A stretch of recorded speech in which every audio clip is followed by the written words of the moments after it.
Hello, I'm Elif and this is a recap for episode 54 of the series One Love, 24 hours after Turkey and before dubbed for TV. After hearing about Olev's pregnancy, Abdullah approaches his family for hiding the issue. Fateh says, "Is that the first thing that comes to your mind? Our honor is gone."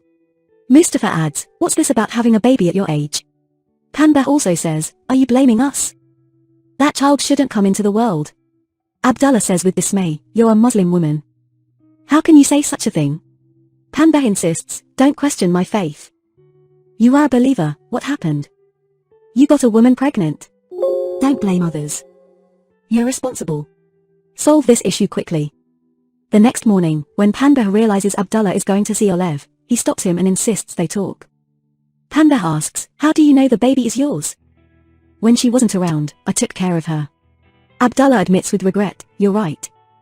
You took care of her, and I've been unfair to you. Let's separate." "See, you don't want her either." Panbeh protests, "Even if I die, I won't separate. I won't do this favor for you." He storms off, ending the argument. Abdullah goes to see Olev and asks if the things he heard are true. Olev is surprised that Panbeh told Abdullah everything and says, "Yes, I'm pregnant, but that's not your concern. You didn't keep your promise. I can't trust you. I don't want anything from you. I want the baby for myself, and I'll take care of it." Abdullah pleads, "Don't leave us. God has worked a miracle for us. We're meant to be together. Give us another chance." Olev replies, "Go back to your family and don't disrupt the order you cherish so much." Now, after learning the truth about Gökhan, Çimen is upset, and Doğa asks her to explain everything. When she learns that Çimen is in love with a married man who is Gökhan's brother, she is shocked and doesn't know what to say. Tearfully, Çimen says, "For the first time, I had a relationship with someone and got a blow to my life from it. I trusted him. I thought we had a future together." On the other side, Gökhan asks Görkem not to tell Fateh anything about their relationship. Fateh asks Yusuf to follow Gökhan, and when he goes to a store, Fateh surprises him and asks him to clear his schedule for tomorrow so they can talk, introducing himself.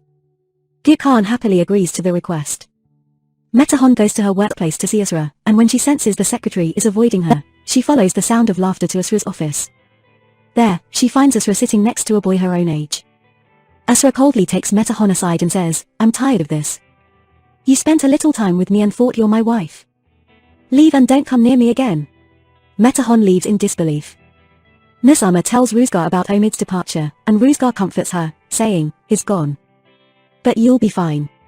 A smart and powerful woman like you can handle anything." He asks Nusama to rely on him whenever she needs to talk. Mustafa and Fateh go to their father's office and express their refusal to accept Abdullah's illegitimate child as part of their family's inheritance. Abdullah retorts, "Where did you get the idea of illegitimacy?" Fateh adds, "Aren't you ashamed at all? Was she worth it? You jumped into a situation, at least you should have been careful." Abdullah angrily says, "Your father's in front of you. Mind your limits." Omar enters the room amidst their argument and calms the situation. Ruzgar, preoccupied with thoughts of Nusama, tells Kızılcık, "Why don't men appreciate what they have after marriage? If Nusama were my girlfriend, I'd cherish her." Kızılcık gives Ruzgar a meaningful look and says, "I know you. When something seems impossible to you, it becomes attractive.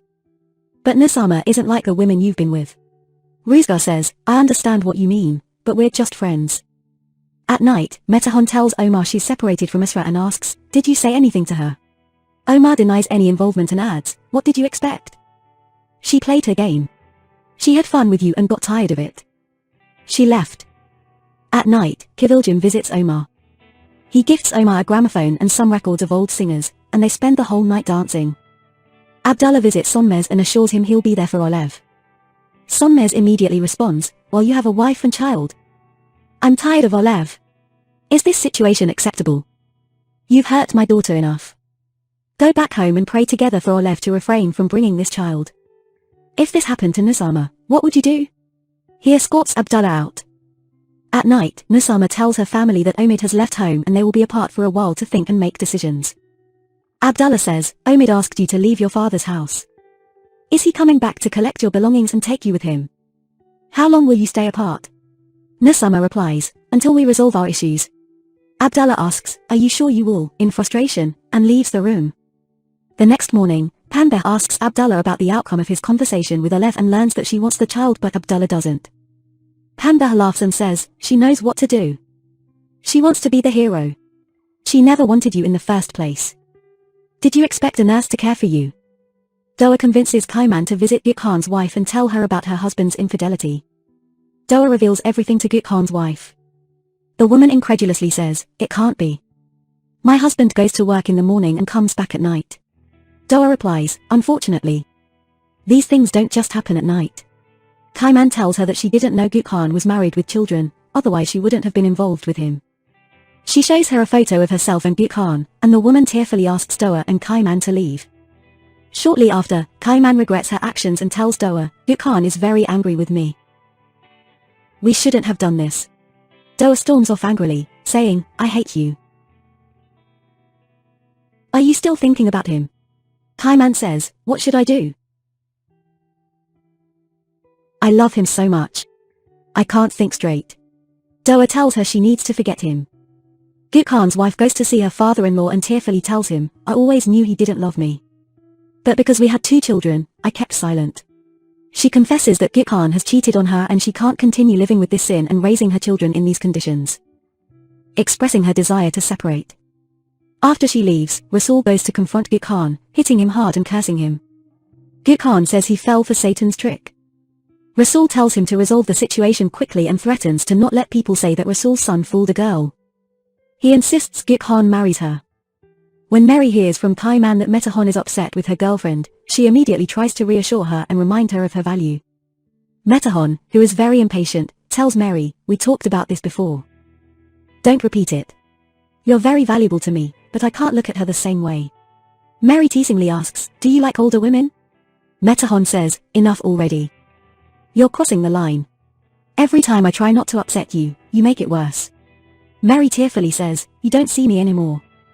You'll regret it, but it'll be too late." Fatih surprises Gökhan and takes him to a recreational place with a helicopter. When Gökhan realizes there's no one else there except Fatih, he understands that Fatih has set it up. Gökhan, affected by the gesture, says, "At first, I agreed to meet you to keep my mother from getting upset. But now, I want to see you for myself." Gökhan tells Fatih he will talk to his family and make every effort to convince them to accept their marriage. Abdullah asks Omid to come see him and says, "What do you want? Do you want to extort money from Nusama? Nusama accepted you, and now you've sent her back to her father's house. Is Nusama's wealth bothering you? What's your problem?" Omid replies, "My problem is your interference." Abdullah retorts, "If we hadn't interfered, you would have ended up in jail.